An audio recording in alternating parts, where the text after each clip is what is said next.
One of the most visited structures in the world, Hagia Sophia is one of the world's leading monuments in terms of art and architectural history. In the 6th century, Philon of Eastern Rome described it as the eighth wonder of the world. The building, which served as a church for 916 years, was converted into a mosque by Sultan Mehmed the Conqueror after the conquest of Istanbul in 1453 and used as a mosque for 482 years. By order of Ataturk and a decision of the Council of Ministers, it was opened to visitors as a museum in 1935. In 2020, by a decision of President Recep Tayyip Erdogan, it was converted back into a mosque and reopened for Muslim worship. What does Hagia Sophia mean? When Hagia Sophia was first built, it was called the Great Church, Megale Ecclesia. However, from the 5th century onwards, the church began to be referred to as Sophia. Despite this, it continued to be called the Great Church by the public. After the conquest in 1453, the name of the church was changed to Hagia Sophia, which is the name used today. Regarding the origin of the building's name, the idea that it was dedicated to a saint named Sophia is incorrect. The church was dedicated to Theosophia, the second element of the Christian Trinity, Holy Wisdom. The word Hagia Sophia, from which it later took its name, is composed of the words Hagia, holy, saint, and Sophos, wisdom, meaning holy, divine wisdom. Built 3 times. After Christianity was accepted as a legitimate faith by Constantine I, 324 to 337, the construction of large churches began in different areas of the empire. The first building of Hagia Sophia was built on the first hill, Saraburnu, in the 4th century as a wooden basilica. Although this first structure is generally attributed to Constantine I, 324 to 337, the church was completed during the time of his son Constantius, 337 to 361, and the opening ceremony of the first Hagia Sophia took place on February 15, 360. This first building did not last very long. On June 20, 404, the church burned down in a fire that broke out during the uprising following the exile of Patriarch John Chrysostom. Theodosius II, 408 to 450, had the structure rebuilt as a 5-nave church, and it reopened on October 10, 415. The second church burned down again during the Nika revolt on the night of January 13 to 14, 532, against Justinian, 527 to 565, and his wife. Instead of restoring the church to its previous state, the emperor commissioned Anthemius of Tralles and Isidorus of Miletus to build a groundbreaking church larger than the previous ones. Procopius, 500 to 562, wrote that the reconstruction began on February 23. The Hagia Sophia that stands today was also rebuilt around this date. Construction continued until 537. It is known that Justinian was directly involved in the construction. Hagia Sophia was opened with a grand ceremony on December 27, 537. 3 columns and marbles were brought from ancient cities. Justinian ordered materials from all over the empire for the reconstruction of the church and also had processed materials from ancient buildings collected. 8 large red porphyry columns were brought from Heliopolis in Egypt, columns from the Temple of Artemis in Ephesus in western Anatolia, and columns from Kyzikos and Baalbek in Syria. In addition, marbles of different types and colors were transported from various regions. For the dome, the most important innovation in the architecture of Hagia Sophia was its unusually large size for a church, and the size and height of the dome that dominates the central space. The dome covering the main space is 55.60 meters high from the ground, and its diameter is 31.87 meters in the north-south direction and 30.86 meters in the east-west direction. During the construction of Hagia Sophia, architects used marble, stone, and brick in the building. and to ensure the dome would not easily collapse during earthquakes, they used lightweight and strong bricks specially produced from the soil of Rhodes. 5. The Emperor's Gate. Called the Emperor's Gate because it was used only by the emperor and his entourage. This gate provides passage from the inner narthex to the main hall in Hagia Sophia. It is the largest gate of Hagia Sophia, made of oak, 7 meters high, and framed in bronze. Dating back to the 6th century, the gate's wings are covered with bronze plates. Eastern Roman sources claim it was made from planks of Noah's Ark. The mosaic on it is the first mosaic unearthed in Hagia Sophia. 6. The apse mosaic. It is believed that all figural mosaics in the building were removed during the iconoclasm period. After the end of this period in 843, the apse mosaic, the first figural mosaic in Hagia Sophia, was created.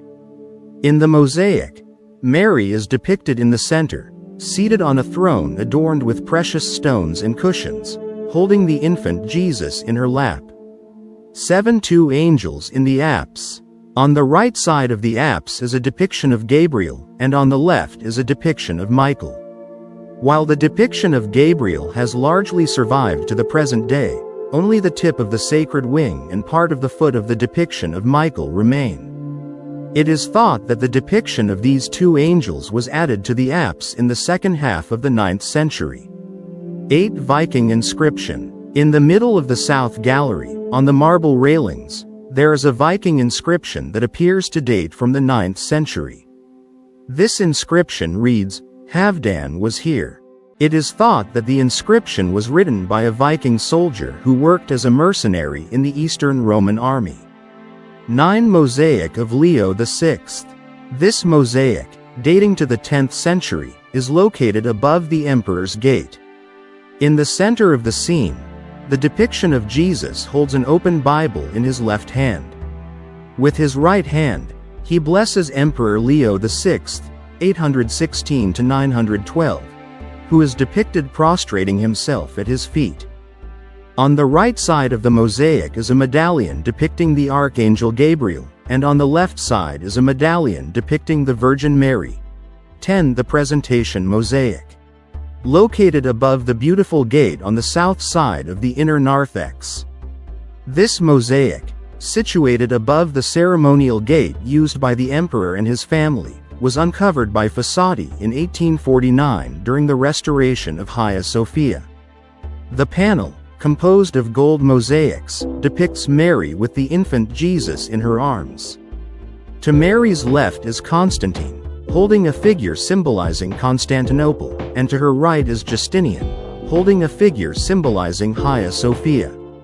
The scene depicts the emperors offering the city and the church to Mary for protection. 11 angel depictions in the dome. At each corner of the pendentives, seraphim angels, believed to guard God's throne in heaven, are depicted. The angel depictions on the east side are made of mosaic. Those on the west side were damaged during the Eastern Roman period and subsequently restored as frescoes. The angel depictions were covered during the Ottoman period. 12 patriarchal mosaics in the tympanon. Although their exact date of creation is unknown, these mosaics, thought to have been made in the 9th or 10th century, are located in semi-arched niches on the tympanon walls on the north side of the building. Of the patriarchal figures depicted in the mosaics, only 3 have survived to the present day in good condition. The first niche depicts Patriarch Ignatius the Younger of Constantinople. The fourth niche depicts Patriarch Saint John Chrysostom of Constantinople, and the sixth niche depicts Patriarch Saint Ignatius Theophoros of Antioch. The figure depicted in the seventh niche is thought to be Athanasius. 13 Mosaic of Emperor Alexander. Located in the southwest part of the North Gallery, this mosaic depicts Emperor Alexander, 912 to 913, the brother of Leo VI, who shared his reign. Dating back to the 10th century, this mosaic is one of the best preserved mosaics in Hagia Sophia. 14 Zoe and Komnenos mosaics. Located on the wall at the eastern end of the south gallery of Hagia Sophia, the Zoe mosaic dates back to the first half of the 11th century. In its current form, it depicts Jesus seated in the center, flanked by Empress Zoe and her husband, Emperor Constantine IX, 1042 to 1055.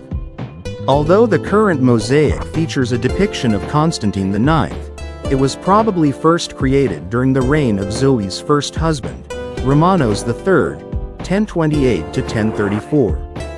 The Komnenos mosaic depicts Mary standing in the center, holding the infant Jesus, flanked by Emperor John II Komnenos, 1118 to 1143, and his wife, Empress Irene.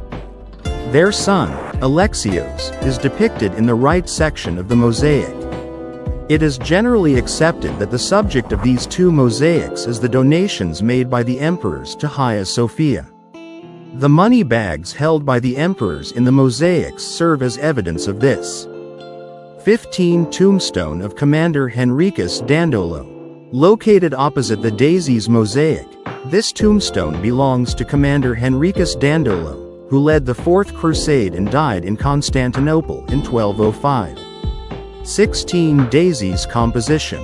The Daisies mosaic, located on the pediment of the door leading to the gallery in the priest's chamber, is one of the most famous mosaics in Hagia Sophia.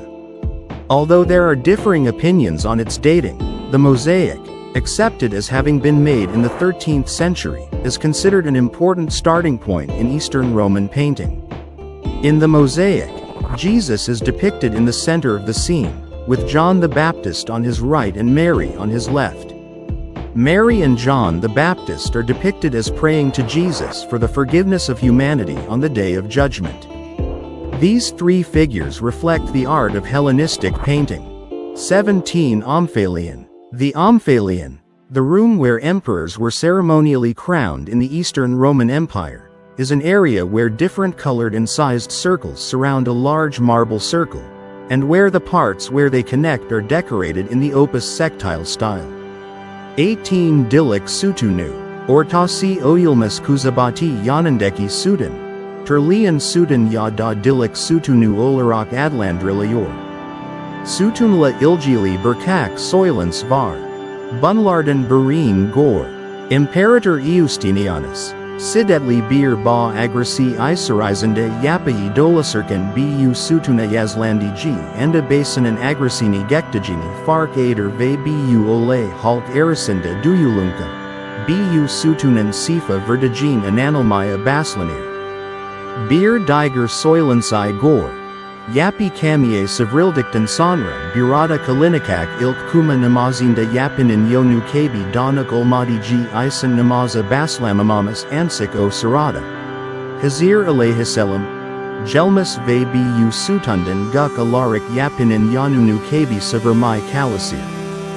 Ansik bu olean halktan biri terafindan fark edilmesi uzerin kaminin yanunu savirindan kabul dugu soylanir. Soylan Sellerden Gunumuz Kalan Aliskanlik Eyes. Insanelaren Sudandaki bu Oyuga Soktuklari Baspermaklarini Sat Yanung Tam Bir Tur Dondorik Dilik Tutmalari. 19 Minaralar. Istanbulun Fethinan Ardindan Hagia Sophia Kilisesi Kamiye Savrildiktan Sonra. Fatih Terafindan Yaram Kubalardan Barinan Uzerin Bir Asap Miner Yapterildi Fakat bu Miner Gunumuz Ulazmadi. Gunidagüda Balunan Miner, Fatih Sultan Mehmed Veya II. Beyazid Donamin 8, Babay Humayun Tarafindaki Minarinen, Edirna Selamiye Kami Manaralirial Olan Benzerlagandan Dole II. Selam Donminde, Mimar Sinan Tarafindan Yapidiji Dusanaluyur. Gunabati ve Kuzabati Yanandeki es Manaralar is Mimar Sinan Tarafindan Sultan III. Murad Donminde Yapildi, Manaralar, 15, 16. Ve 19. Uzayalarda Yapalan Onaramlarda Donaman Uslubuna Gor Suslamalar Eklendi. 20 Buttresses. The walls of Hagia Sophia, due to the weight of its dome, underwent certain strengthening interventions during the Eastern Roman Empire and Ottoman periods due to outward expansions, but these were insufficient. Therefore, both the Eastern Romans and the Ottomans tried to prevent the pressure of the dome by adding buttresses to the exterior of the structure.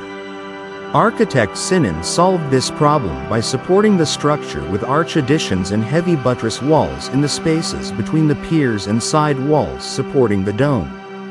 The support walls built during the Eastern Roman period were rebuilt and enclosed in stone casings.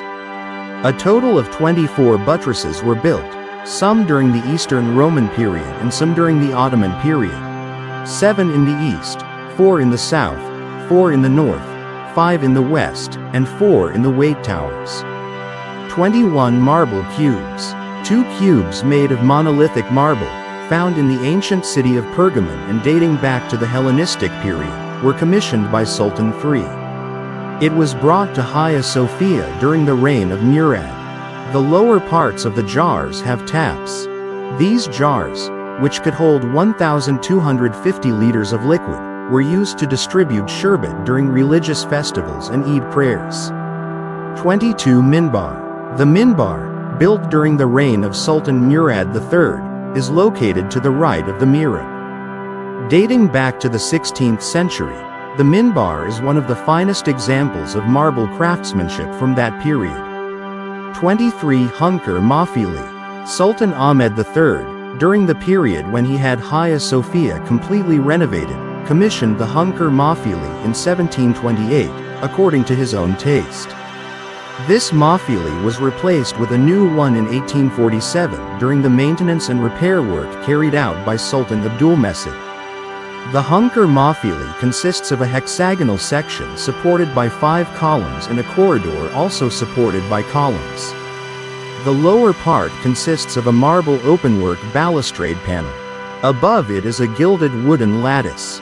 24 Mihrab. Located in the southeast of the main hall, the mihrab underwent repairs and additions by Ottoman sultans throughout history. Renovated in the 19th century, the mihrab features a polygonal niche with sun and star motifs and a semi-domed arch. Many gold stars are used in the mihrab, and it has an ornate finial.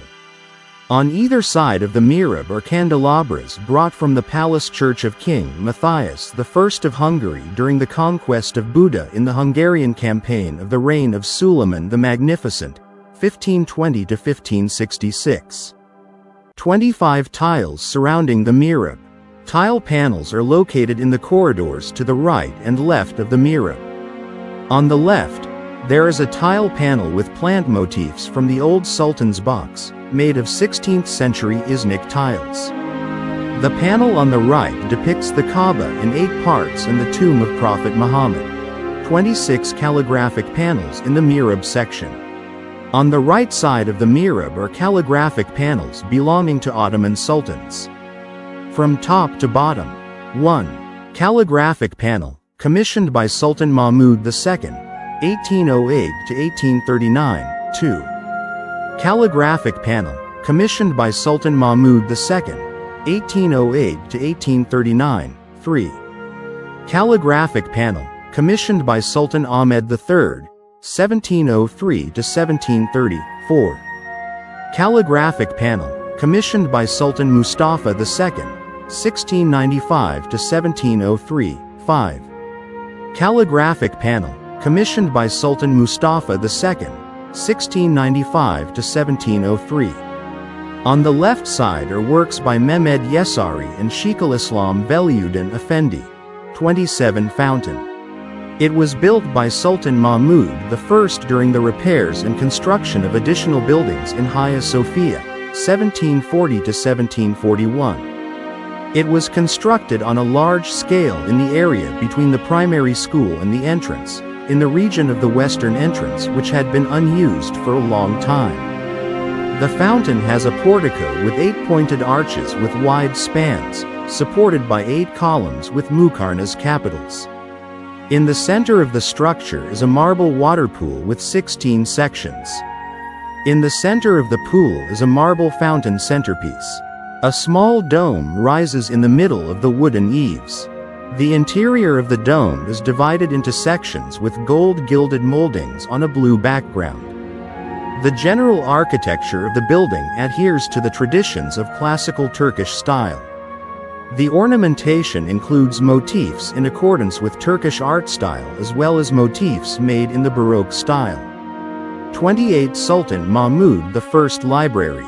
Also known as the Hagia Sophia Library, the Sultan Mahmud I Library was founded by Sultan Mahmud I and opened on April 21, 1740. According to historian Subi Mehmet, when the library was founded, it had a collection of 4,000 works. Part of this collection came from the imperial treasury, while the other part consisted of books gifted to Mahmud I by the Grand Vizier, the Sheikh al-Islam, the Darusad Aga, and other statesmen. The catalogue of the books here includes an introduction regarding Mahmud I's establishment of the library, and the seals of approval of the inspector of the two holy cities and the chief judges of Anatolia and Rumelia. 29 Sultan Abdülmecit's mosaic Tura. On the right side of the Great Gate, on the wall, a mosaic Tura is depicted on a round plaque, belonging to Sultan Abdülmecit, 1839 to 1861. The fact that the Tura of a 19th-century Ottoman sultan is made of mosaics is significant, as it is the only sultan's Tura in Turkish art made with mosaic pieces. Sultan Abdülmecit, who wanted this important structure to be seriously repaired and restored, commissioned architect Fasadi, who was appointed for the restoration of Hagia Sophia, to use the mosaic pieces that fell during the restoration of Hagia Sophia and were subsequently collected. Thus, he commissioned the Italian mosaic artist Lanzoni.